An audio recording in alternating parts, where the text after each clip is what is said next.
नमस्कार, बहुत स्वागत है आपका। आप देख रहे हैं गुड लक स्पेशल और मैं हूं आपके साथ शैलेंद्र पांडे। आज बात करेंगे मकर संक्रांति के महापर्व की। और इस बार मकर संक्रांति का महापर्व बहुत सारे शुभ संयोग लेकर के आ रहा है, इसलिए इस बार की मकर संक्रांति विशेष है। इसके अलावा आपको बताएंगे कि 12 राशियों पर सूर्य देव के राशि परिवर्तन का कैसा प्रभाव पड़ने वाला है और मकर संक्रांति के अवसर पर अलग अलग राशि के लोग कौन सी अलग अलग वस्तुओं का दान करेंगे। तो चलिए कार्यक्रम की शुरुआत करते हैं और सबसे पहले जानते हैं सप्ताह का मंत्र। सप्ताह का मंत्र है एहि सूर्य सहस्त्रांशो तेजो राशे जगतपते। एहि सूर्य सहस्त्रांशो तेजो राशे जगतपते। अनुकंप्य माम भक्त्या गृह्णार्घ दिवाकरः। अनुकंप माम भक्त्या गृह्णार्घ्य दिवाकरः।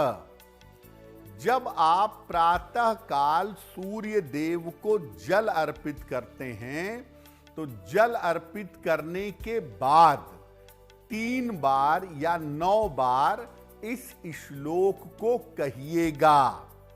ऐसा करने से भगवान सूर्य की विशेष कृपा आपको मिलेगी और अगर आपकी कुंडली में सूर्य की स्थिति गड़बड़ है तो उस स्थिति में सुधार होगा। हम बात कर रहे हैं मकर संक्रांति की। सबसे बड़ा प्रश्न ये है कि संक्रांति होती क्या है और मकर इसमें कहां से आ गया, क्योंकि मकर तो ज्योतिष की राशि है। तो संक्रांति क्या है और मकर संक्रांति क्या है, पहले ये जानते हैं। देखिए, सूर्य देव जब किसी राशि में प्रवेश करते हैं, जब किसी राशि में भ्रमण करते हैं तो इसको संक्रांति कहा जाता है। और सूर्य हर महीने में राशि का परिवर्तन करते हैं और कुल मिलाकर 12 राशियां हैं, मेष से लेकर मीन तक। इसीलिए कुल मिलाकर 12 राशियों में प्रवेश करते हैं और साल में 12 संक्रांतियां होती हैं। जैसे मेष में प्रवेश करेंगे तो मेष संक्रांति, कर्क में प्रवेश करेंगे, तुला में प्रवेश करेंगे तो कर्क संक्रांति, तुला संक्रांति। तो कुल मिला के 12 संक्रांति होती है और हर संक्रांति अपने आप में महत्वपूर्ण है। लेकिन 2 बार सूर्य का प्रवेश करना यानी 2 संक्रांतियां सर्वाधिक महत्वपूर्ण मानी जाती हैं। एक है मकर संक्रांति और एक है कर्क संक्रांति। सूर्य जब मकर राशि में प्रवेश करते हैं तब मकर संक्रांति होती है और सूर्य देव जब कर्क राशि में प्रवेश करते हैं तब कर्क संक्रांति होती है। मकर संक्रांति से अग्नि तत्व की शुरुआत होती है। मध्य जनवरी में लगभग मकर संक्रांति आती है और मकर संक्रांति से अग्नि तत्व की शुरुआत होती है और मध्य जुलाई में कर्क संक्रांति आती है और कर्क संक्रांति से जल तत्व की शुरुआत होती है। तो एक तो मकर संक्रांति अपने आप में ही बड़ी मूल्यवान है और उसके अलावा इस समय सूर्य देव उत्तरायण होते हैं। 6 महीना दक्षिण अयन में होते हैं, दक्षिणायन, और 6 महीना उत्तर अयन में होते हैं, उत्तरायण। तो सूर्य देव जब उत्तरायण होते हैं उस समय अगर आप जप करें, तप करें, दान करें तो इसका फल अनंत गुना होता है। देखिए, वैसे तो सूर्य की हर संक्रांति पर पवित्र नदियों में स्नान किया जाता है, मंत्र जप किया जाता है और दान किया जाता है, लेकिन मकर संक्रांति पर सूर्य उत्तरायण होते हैं और ये देवताओं का शुभ समय माना जाता है। इसलिए अगर कोई व्यक्ति इस समय दान करे, ध्यान करे, पवित्र नदी में स्नान करे तो उसका पुण्य बढ़ता है, उसके जीवन में शुभता अनंत गुना मात्रा में प्राप्त होती है। अब मकर जो है वो तो है राशि, तो आखिर ज्योतिष का मकर संक्रांति से क्या संबंध है? मकर संक्रांति के पर्व में ज्योतिष कहां से आया? देखिए, बेसिकली होता क्या है, मकर राशि जो है वो शनि की राशि है और सूर्य तो सूर्य हैं ही, तो दोनों का संबंध है। सूर्य मकर में प्रवेश कर रहे हैं तो इसका मतलब शनि की राशि में प्रवेश कर रहे हैं, तो सूर्य और शनि का संबंध इस पर्व से माना जाता है और इस वजह से ये पर्व काफी महत्वपूर्ण है। सूर्य हैं दिवा सत्ता के स्वामी, दिन के स्वामी हैं सूर्य, और शनिदेव हैं रात्रि सत्ता के स्वामी। अब दिन वाला ग्रह रात्रि वाले ग्रह के प्रभाव में आएगा तो विशेष परिणाम पैदा होंगे। ऐसा माना जाता है कि मकर संक्रांति पर सूर्य अपने पुत्र शनि से मिलने के लिए आते हैं। दिवा सत्ता और रात्रि सत्ता का मिलन होता है। जब भी दिन और रात का मिलन होता है ना, उसे बड़ा महत्वपूर्ण माना जाता है। आप देखिए, सूर्योदय का समय और सूर्यास्त का समय बड़ा पवित्र माना गया है हिंदू परंपरा में, हिंदू संस्कारों में। इसीलिए बड़ा महत्वपूर्ण होता है सूर्य का मकर राशि में प्रवेश करना। अब मकर में जब सूर्य प्रवेश करते हैं तो धनु राशि से निकलते हैं बाहर और खरमास समाप्त हो जाता है, क्योंकि जितने दिन सूर्य देव धनु राशि में रहते हैं उतने दिन खरमास रहता है, उतने दिन शुभ और मंगल कार्य नहीं होते हैं। तो जब सूर्य मकर में प्रवेश करते हैं तब धनु खरमास समाप्त हो जाता है और यहां से शुभ कार्यों की शुरुआत होती है। लोग शुभ और मंगल कार्य करना शुरू कर देते हैं। अगर कुंडली में सूर्य की स्थिति या शनि की स्थिति खराब है, मान लिया आपकी कुंडली में सूर्य की स्थिति खराब है या शनि गड़बड़ है, तो मकर संक्रांति के पर्व पर आप सूर्य देव की पूजा करके सूर्य को बेहतर कर सकते हैं और शनि देव की पूजा करके शनि की स्थिति को ठीक कर सकते हैं। जिन परिवारों में बीमारियां बहुत हैं, कलह बहुत है, अशांति बहुत है, वहां मकर संक्रांति पर रसोई घर में नवान्न की पूजा करनी चाहिए। नए अनाज से अन्नपूर्णा की, सूर्य देव की उपासना करनी चाहिए और नए अनाज का भोजन बनाकर, खिचड़ी बनाकर खाना चाहिए। ऐसा करने से रोग और बीमारियां दूर होती हैं और व्यक्ति स्वस्थ होता है।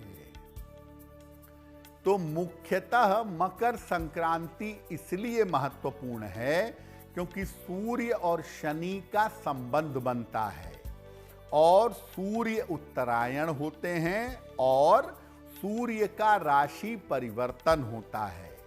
तो बहुत सारे कारण ऐसे हैं जिस वजह से मकर संक्रांति का पर्व पूरे देश में अलग अलग नामों से मनाते हैं, लेकिन बात वही होती है, सूर्य का मकर राशि में प्रवेश और सूर्य का उत्तरायण होना। देखिए, हर बार की मकर संक्रांति महत्वपूर्ण होती है, लेकिन इस बार की मकर संक्रांति ज्यादा महत्वपूर्ण है। अब कुछ लोग कह रहे हैं कि साहब 15 जनवरी को मकर संक्रांति मनाइए, 14 को मत मनाइए। तो आखिर मकर संक्रांति मनाएंगे कब, ये भी आपको बताते हैं। देखिए, सूर्य जब किसी राशि में प्रवेश करते हैं, आपको पहले बताया, तो सूर्य के राशि प्रवेश को संक्रांति कहा जाता है। और सूर्य जब मकर राशि में प्रवेश करते हैं तो इसको मकर संक्रांति कहते हैं।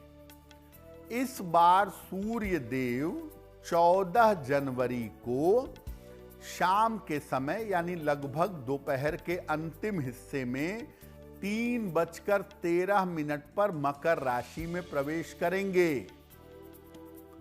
अब अगर ये सूर्यास्त के बाद प्रवेश करते तो हम 15 जनवरी को मकर संक्रांति मनाते, लेकिन सूर्य देव दोपहर के बाद ही प्रवेश कर जाएंगे, सूर्यास्त के पहले ही प्रवेश करेंगे 14 जनवरी को दोपहर 3:13 पर। इसीलिए 14 जनवरी को ही संक्रांति मनाना उत्तम होगा। 14 जनवरी को ही मकर संक्रांति का पर्व मनाना चाहिए। हर संक्रांति का एक पुण्य काल होता है, और उस पुण्य काल में अगर आप जप, तप, ध्यान, दान, स्नान करें तो बहुत ही बढ़िया होता है, उसके परिणाम बहुत शुभ होते हैं। इस बार जो मकर संक्रांति है 14 जनवरी को, इसका पुण्य काल है दोपहर में 3:13 से शाम को 5:44 तक। दोपहर 3:13 से पुण्य काल शुरू होगा और ये शाम को 5:44 तक रहेगा। बेहतर होगा कि इसी पुण्य काल में स्नान, ध्यान और दान किया जाए तो उसके अत्यंत शुभ परिणाम जीवन में प्राप्त होंगे। इस बार जो मकर संक्रांति है, उस मकर संक्रांति पर षटतिला एकादशी का संयोग भी है। एक तो मकर संक्रांति अपने आप में ही बड़ा पवित्र मौका है, और उसमें भी षटतिला एकादशी का अवसर है। इसीलिए इस बार की मकर संक्रांति बहुत पवित्र है। ये स्थिति पर्व को और ज्यादा शुभ बना रही है कि मकर संक्रांति के साथ षटतिला एकादशी का कॉम्बिनेशन आ गया है। तो मुख्यतः दो पर्व, बड़े पर्व इस बार मकर संक्रांति पर आ गए हैं। एक मकर संक्रांति और एक षटतिला एकादशी। षटतिला एकादशी और मकर संक्रांति के संयोग पर थोड़ी कंट्रोवर्सी है, थोड़ा विवाद है, उस पर भी चर्चा करेंगे। लेकिन आपको पहले बता दें कि मकर संक्रांति पर सामान्य रूप से आप क्या पूजा करेंगे, कैसे इस पर्व को मनाएंगे। प्रातः काल स्नान करके सूर्य देव को जल चढ़ाइए। आप चाहें तो पुण्य काल में दोपहर 3:13 से शाम 5:44 के बीच में भी स्नान कर सकते हैं। इसके बाद सूर्य देव और शनिदेव के मंत्रों का जप करिएगा। जैसे सूर्यदेव का मंत्र है ओम घृणिहि सूर्याय नमः या ओम आदित्याय नमः, और शनिदेव का मंत्र है ओम शं शनैश्चराय नमः या ओम प्राम प्रीम प्रौम सह शनैश्चराय नमः, इस मंत्र का जप करिए। यानी जल अर्पित करने के बाद कम से कम एक माला सूर्य के मंत्र का जप करें और एक माला शनिदेव के मंत्रों का जप करें। अगर संभव हो तो गीता का भी पाठ करना चाहिए। अगर पूरी गीता ना पढ़ पाएं तो गीता के 11वें अध्याय का पाठ करना चाहिए। जो पुण्य काल है इस बार की संक्रांति का दोपहर 3:13 से शाम 5:44 तक, उस पुण्य काल में नए अनाज का, खासतौर से नया चावल, कंबल और गाय के दूध से बने हुए घी का दान करना चाहिए। इस बार चूंकि षठ तिला एकादशी है, जिसमें तिल का 6 प्रकार से प्रयोग होता है, इसलिए इस बार तिल और गुड़ का दान करना भी बहुत शुभ होगा। और एकादशी का पुण्य अवसर है, एक पीपल का पौधा सार्वजनिक स्थान पर अगर आप लगवा दें तो आपके लिए बहुत बेहतर होगा। मकर संक्रांति के पर्व पर नए अन्न की खिचड़ी बनाइए, नए चावल की खिचड़ी बनाएं और भोजन भगवान को समर्पित करके प्रसाद के रूप में ग्रहण करें। राशि के अनुसार, अपनी जरूरत के अनुसार अगर आप मकर संक्रांति पर दान करें तो ऐसा करना और भी ज्यादा शुभ होगा। यानी देखिए, मकर संक्रांति पर आपको पवित्र स्नान करना है और अपनी सामर्थ्य के अनुसार अगर आप दान करेंगे तो आपके लिए बहुत बेहतर होगा। तो मकर संक्रांति का पर्व कैसे मनाएंगे ये आपने जाना। अब जानिए षटतिला एकादशी भी है, इस पर क्या करेंगे। वैसे तो षटतिला एकादशी पर ज्यादातर लोग उपवास रखते हैं। अगर आप चाहें तो एकादशी का पालन करते हुए आप उपवास रख सकते हैं। षटतिला कहते इसलिए हैं इसको क्योंकि 6 तरीके से इस दिन तिल का प्रयोग किया जाता है। इस दिन जल में तिल डालकर स्नान करना, तिल मिला हुआ उबटन लगाना, तिल वाला जल पीना, तिल वाला आहार ग्रहण करना और तिल का दान करना, ये 6 काम करने चाहिए। इसके अलावा गोबर, कपास और तिल का पिंड बनाया जाता है मिला करके और उसका पूजन करके संध्या काल में हवन में उसको डालते हैं, उसी से हवन करते हैं। तो मुख्यतः षटतिला एकादशी पर आप तिल का 6 तरीके से प्रयोग करें और इसके अलावा भगवान सूर्य और शनिदेव की पूजा करें। अब बहुत सारे लोगों के मन की एक जिज्ञासा है कि भाई मकर संक्रांति पर तो नए चावल की खिचड़ी बनती है और एकादशी पर चावल खाना मना है, तो क्या करें। देखिए, एकादशी पर चावल खाना वैष्णव परंपरा में मना है। जो लोग वैष्णव परंपरा को मानते हैं, अगर आप वैष्णव परंपरा को नहीं मानते, सामान्य पूजा उपासना करते हैं, तो चावल खाने में कोई हर्ज नहीं है, कोई ऐसा पाप भी नहीं है। तो अगर आप व्रत नहीं रखते हैं षठतिला एकादशी का और आप वैष्णव परंपरा के अनुयायी नहीं हैं, तो आप चावल की खिचड़ी बनाकर भगवान को भोग लगाकर स्वयं ग्रहण कर सकते हैं। जो लोग वैष्णव परंपरा के मानने वाले हैं, वो चावल की खिचड़ी न बनाएं, बाजरे की, दलिए की, इसकी खिचड़ी भी बनाई जा सकती है और इसकी खिचड़ी का सेवन भी किया जा सकता है। देखिए, सूर्य 12 बार अपनी राशि बदलते हैं, लेकिन 4 बार उनकी राशि बदलने से पूरी दुनिया बदल जाती है।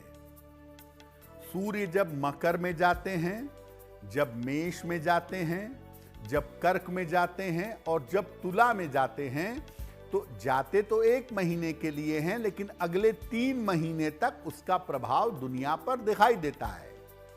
तो इसलिए मोटे तौर पे सूर्य के मकर राशि के प्रवेश का मतलब ज्यादा बड़ा है। तो अब हम ये समझते हैं कि सूर्य के मकर राशि में प्रवेश का देश दुनिया पर क्या प्रभाव पड़ेगा, अगले 3 महीने देश दुनिया के लिए कैसे रहेंगे। देखिए, सूर्य देव जब मकर राशि में प्रवेश करते हैं, तो इस स्थिति से अगले 3 महीने की देश दुनिया की स्थिति देखी जाती है कि अगला 3 महीना यानी 15 अप्रैल के पहले का हाल क्या रहेगा। जिस समय मकर संक्रांति हो रही है, 14 जनवरी को दोपहर 3:13 के आसपास, उस समय वृष लग्न का उदय हो रहा है और उस समय चंद्रमा अपनी नीच राशि में, अपनी सबसे कमजोर राशि में विद्यमान हैं। मंगल का संबंध गुरु और शनि दोनों से बना हुआ है और इसमें शनि और मंगल का भी आपसी संबंध दिखाई दे रहा है। ये जो स्थिति है, क्योंकि शनि मंगल का मतलब होता है दुर्घटना, विस्फोट, विवाद, राजनीतिक तख्तापलट, शासन का बदलना, ये सब अगले 3 महीने में बहुत दिखेगा। चंद्रमा नीच राशि में बैठे हैं, महिलाओं के साथ दिक्कत हो सकती है और कोई महिलाओं का आंदोलन सामने आ सकता है। दोनों बातें हैं। अगले 3 महीने में दुर्घटनाएं, आतंकवादी घटनाएं और जनहानि की संभावना बन रही है। राजनीति में देश में, अलग अलग देशों में जो लोग बड़े पद पर बैठे हैं, उनको नुकसान हो सकता है, उनको हानि हो सकती है और किसी बड़े व्यक्ति के अवसान की स्थिति बन रही है। कोई बहुत बड़ा प्रसिद्ध व्यक्ति राजनीति का, देश का, दुनिया का इस समय काल कवलित हो सकता है, जा सकता है जीवन से। यानी अगले 3 महीने शांत नहीं हैं। अगले 3 महीने में झंझट होगा, राजनैतिक भी, युद्ध जैसा भी, बेवजह के विवाद भी। और इन 3 महीनों में महिलाएं कोई आंदोलन खड़ा कर सकती हैं या महिलाओं के जीवन में मुश्किलें आनी हो सकती हैं। तो कुल मिलाके सूर्य देव का ये राशि परिवर्तन अगले 3 महीने तक देश और दुनिया के लिए बहुत अच्छे संकेत नहीं दे रहा है।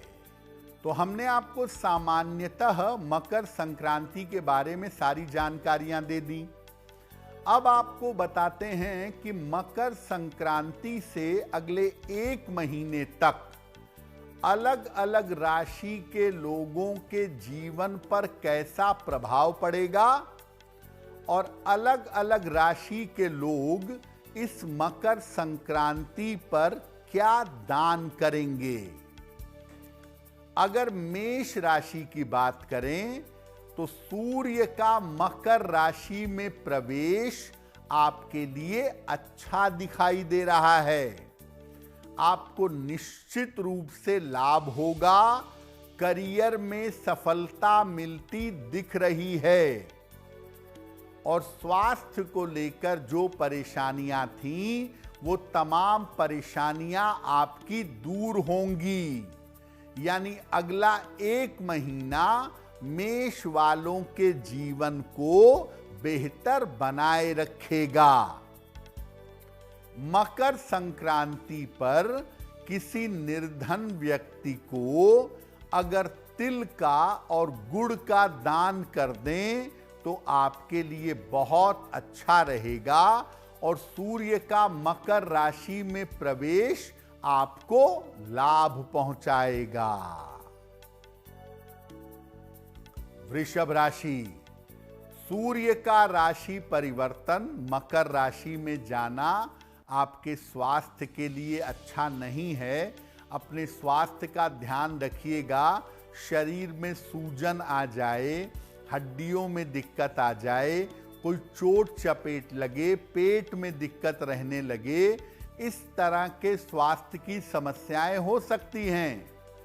और अगर किसी लंबी यात्रा पर जाने की योजना बना रहे हैं तो यात्राओं के मामले में इस 1 महीने में सावधानी रखिएगा, क्योंकि अगला 1 महीना आपकी यात्राओं में मुश्किल पैदा कर सकता है। तो वृष वाले थोड़ा सावधान हो करके अगर चलेंगे तो उनके लिए बहुत बेहतर होगा। क्या उपाय करेंगे? मकर संक्रांति पर काली उड़द की दाल का अगर आप दान करें तो आपके लिए बहुत बेहतर होगा। आप बहुत सारी मुश्किलों से बच जाएंगे। मिथुन राशि, सूर्य का राशि परिवर्तन या सूर्य का मकर राशि में प्रवेश आपके लिए अच्छा नहीं दिख रहा है। अगले 1 महीने की जो स्थिति है उसमें दुर्घटनाएं हो सकती हैं, बेवजह के विवाद हो सकते हैं, ऑफिस में और परिवार में तनाव बढ़ सकता है। धन के मामले में और कर्ज चुकाने के मामले में थोड़ी परेशानी हो सकती है, इसलिए धन और कर्ज को लेकर सतर्क रहिएगा। इस बार मकर संक्रांति पर किसी निर्धन व्यक्ति को चावल का, नए चावल हो तो बहुत अच्छा है, चावल का और देसी घी का दान करिएगा, आपकी मुश्किलें कम हो जाएंगी। कर्क राशि, सूर्य का मकर में प्रवेश अच्छा नहीं है आपके लिए और अगला 1 महीना आपके लिए भारी दिखाई दे रहा है। वैवाहिक जीवन में दिक्कत दिख रही है। पति पत्नी के बीच में विवाद बहुत ज्यादा हो सकते हैं। अगर आप पार्टनरशिप में व्यापार करते हैं तो वहां पर भी मुश्किलें आ सकती हैं। अगर आप करियर के लिए कोई बड़ा निर्णय लेने जा रहे हैं तो बड़ी सावधानी से, बहुत सोच समझ करके तब रिस्क लीजिएगा। बिना सोचे समझे करियर में रिस्क नहीं लेंगे। आपकी एक गलती आपके करियर और जीवन को संकट में डाल सकती है, इसलिए अगले 1 महीने तक निर्णयों में बहुत सावधानी रखिएगा। चावल और काली दाल, अलग अलग चावल और काली उड़द की दाल यानी खिचड़ी बनाने की जो चीज है वो किसी निर्धन व्यक्ति को दान करिएगा, आपके लिए बेहतर होगा। सिंह राशि, सूर्य का मकर राशि में प्रवेश आपके लिए अच्छा दिखाई दे रहा है और सूर्य देव के मकर राशि में प्रवेश से आपकी जय जयकार होगी, आपके झंडे गड़ जाएंगे, शत्रु और विरोधी आपसे परास्त होंगे, आपके सामने टिक नहीं पाएंगे। स्वास्थ्य और धन की स्थिति में आपके सुधार होता दिखाई दे रहा है, यानी जीवन का तनाव दूर होगा, शत्रु और विरोधी हारेंगे, आपका स्वास्थ्य और आपके धन के मामले बेहतर हो जाएंगे। तो अगला एक महीना सिंह वालों के लिए काफी बेहतर है, राहत देने वाला है। क्या उपाय करेंगे? या तो किसी गरीब आदमी को कंबल का दान कर दें या किसी वस्त्र का दान कर दें तो काफी बेहतर होगा। कन्या राशि, थोड़ी सी मुश्किल है आपके लिए। सूर्य का मकर में प्रवेश आपके संतान के मामले में और स्वास्थ्य के मामले में गड़बड़ियां कर सकता है। कन्या राशि की जो महिलाएं गर्भवती हैं वो बहुत सावधानी रखेंगी, लापरवाही नहीं करेंगी। और अगर आपके पास संतान है तो उसके करियर, उसकी आदतों, उसकी स्वभाव को देखकर आप परेशान हो सकते हैं।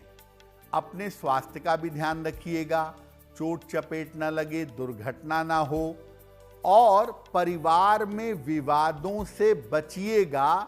आपके बड़े भाई के साथ, पिता के साथ, दादा के साथ बेवजह के संबंध बिगड़ सकते हैं, शांत रहेंगे। अब आप ऐसा करिएगा कि मकर संक्रांति पर स्नान और ध्यान करने के बाद काली उड़द की दाल का दान किसी निर्धन व्यक्ति को करिएगा, आपको लाभ होगा। तुला राशि, देखिए सूर्य का राशि परिवर्तन, सूर्य का मकर राशि में प्रवेश थोड़ा सा आपका तनाव बढ़ा सकता है। अगले एक महीने में हो सकता है कि आपकी सेहत बिगड़े, आपको कोल्ड कफ की प्रॉब्लम परेशान करे, ब्लड प्रेशर परेशान करे, छाती में दिक्कत हो या जो आपके प्रॉपर्टी के मैटर हैं, संपत्ति के मामले हैं, वो बीच में रुक सकते हैं, अटक सकते हैं। बेवजह का पड़ोसियों से झगड़ा मत करिएगा, कोई दुर्घटना ना हो इसका ध्यान रखिएगा। इस समय शांति से किसी भी मामले को हल करिए, क्योंकि अगर आप एग्रेसिव होकर हल करेंगे तो मुश्किल बहुत होगी। मकर संक्रांति पर किसी निर्धन आदमी को काले कंबल का या काले रंग के मोटे कपड़े का, ऊनी कपड़े का दान भी आप कर सकते हैं और ऐसा करने से सूर्य का राशि परिवर्तन आपके लिए बुरा नहीं होगा। वृश्चिक राशि, सूर्य का राशि परिवर्तन आपके लिए बढ़िया संकेत दे रहा है, आपकी मुश्किलों को कम करने वाला है अगले एक महीने के लिए। तो इस एक महीने का पूरा सदुपयोग करें, पूरा इस्तेमाल करें। इस समय नए काम की शुरुआत आपकी हो सकती है अगर आप प्रयास करें। स्थान परिवर्तन भी हो सकता है, ऐसा लग रहा है कि नया काम शुरू करें, करियर में बड़ा बदलाव करें, साथ में स्थान परिवर्तन भी हो जाए। इस समय धार्मिक कार्य में आप व्यस्त रहेंगे, पूजा उपासना में, अनुष्ठान में, मंत्र जप में, ध्यान में। इस समय आप धार्मिक कार्यों में व्यस्त बने रहेंगे, ऐसा आपके सितारे कह रहे हैं। तो वक्त आपका अच्छा है, इसका पूरा इस्तेमाल करिए। मकर संक्रांति पर किसी निर्धन व्यक्ति को तिल और गुड़ का अगर आप दान करें तो आपके लिए बहुत बेहतर होगा। धनु राशि, थोड़ा सा ध्यान दीजिए इस महीने में मुख्यतः अपने स्वास्थ्य का। आंखों में दिक्कत ना हो, क्रोध में आके किसी को उल्टा सीधा ना बोल दें, बहुत ज़्यादा क्रोध में आके ऑफिस में परिवार में झगड़ा ना कर लें। शांत रहने में बुद्धिमानी है। ऑफिस में कोई विवाद मत करिएगा वरना फंसेंगे आप। और करियर में कोई बड़ा बदलाव का निर्णय लेना होगा या करियर में कोई रिस्क लेना चाहते हैं तो अभी कम से कम 2 महीने तक इंतजार करिएगा। मकर संक्रांति पर काले कंबल और अनाज में चावल और काली उड़द की दाल अपनी स्वेच्छानुसार, सामर्थ्य अनुसार आप दान करिएगा तो आपकी मुश्किलें कम होंगी। मकर राशि, मकर में ही सूर्य का राशि परिवर्तन होने जा रहा है, इसलिए मकर वाले दुर्घटनाओं से, बेवजह के विवादों से बहुत ज्यादा सावधान रहेंगे। इस समय आप दुर्घटना के शिकार हो सकते हैं, बेवजह के विवाद आ सकते हैं। कोई भी बड़ा निर्णय अभी कुछ समय के लिए टालिएगा। मकान खरीदेंगे, बेचेंगे, नई जगह शिफ्ट होंगे, ये निर्णय लगभग आपको 2 महीने तक टालना चाहिए। उसके बाद आप इस निर्णय पर आगे बढ़िएगा। अभी बड़ा निर्णय मत लीजिए। मकर संक्रांति पर किसी निर्धन आदमी को चावल, काली उड़द की दाल और घी का दान करना चाहिए, देसी घी का। अगर आप ऐसा करेंगे तो आपकी मुश्किल कम हो जाएगी और किसी भी विवाद में, किसी भी दुर्घटना में नहीं फंसेंगे। कुंभ राशि, स्वास्थ्य का ध्यान रखिए बहुत। आंखों का, कान, नाक, गले का बहुत ध्यान रखिएगा। इस समय हो सकता है कि कोई छोटी मोटी सर्जरी आंखों की, कान, नाक, गले की आपकी हो। और अगर किसी लंबी यात्रा पर जाना है इस 1 महीने के अंदर, तो इस समय यात्राओं में बड़ी सावधानी आपको रखनी होगी। तिल और गुड़ का दान मकर संक्रांति पर करिएगा ताकि सेहत की, जीवन की मुश्किल अगले 1 महीने तक आपको परेशान ना करे। मीन राशि, सूर्य का राशि परिवर्तन अच्छा है आपके लिए और अगर इस 1 महीने में आप प्रयास करेंगे, ताकत लगाएंगे तो आपके रुके हुए काम बन जाएंगे। करियर में आपका प्रमोशन हो, इंक्रीमेंट हो, आपको बढ़िया मौका मिल जाए, जॉब बड़ी तरीके से चेंज कर लें, ऐसा मीन वालों के साथ इस समय हो सकता है। इसलिए इस 1 महीने का पूरा प्रयोग करें। किसी निर्धन व्यक्ति को मकर संक्रांति पर कंबल का या कपड़ों का दान करिएगा। निश्चित रूप से आपको आशीर्वाद मिलेगा और आपके आने वाले समय में आप काफी सफलता पा सकेंगे। देखिए, फिर से आपको बता दूं कि आपके मन में एक दुविधा हो सकती है कि इस बार की मकर संक्रांति पर एकादशी है तो चावल की खिचड़ी कैसे खाई जाए। चावल खाना एकादशी पर मना है वैष्णव परंपरा में। जो वैष्णव परंपरा को नहीं मानते, जो सामान्य जीवनचर्या में रहते हैं, जो नॉर्मल जीवन चलते हैं, उनके लिए चावल के प्रयोग करने में कोई दिक्कत नहीं है। ऐसे लोग चावल की खिचड़ी बनाकर भगवान को भोग लगाकर उसको ग्रहण कर सकते हैं। लेकिन जो लोग वैष्णव परंपरा के मानने वाले हैं, जो मकर संक्रांति पर चूंकि एकादशी पड़ रही है और उस दिन चावल नहीं खाना चाहते हैं, वो बाजरे की, मक्के की, दलिया की खिचड़ी बनाकर भगवान को भोग लगाकर खा सकते हैं। तो जिनको चावल से परहेज है वो किसी और अनाज की खिचड़ी बनाकर खाएं, नहीं तो सामान्यतः चावल की खिचड़ी बनाकर खाने से कोई बहुत दिक्कत नहीं होगी। भगवान को भोग लगाकर आप खाइएगा, आपका कल्याण होगा। तो मकर संक्रांति का पर्व हम सब के लिए शुभ हो, मंगलमय हो। इसी कामना के साथ मुझे दीजिए इजाजत। देश और दुनिया की तमाम खबरों के लिए देखते रहिए गुड न्यूज टुडे। नमस्कार।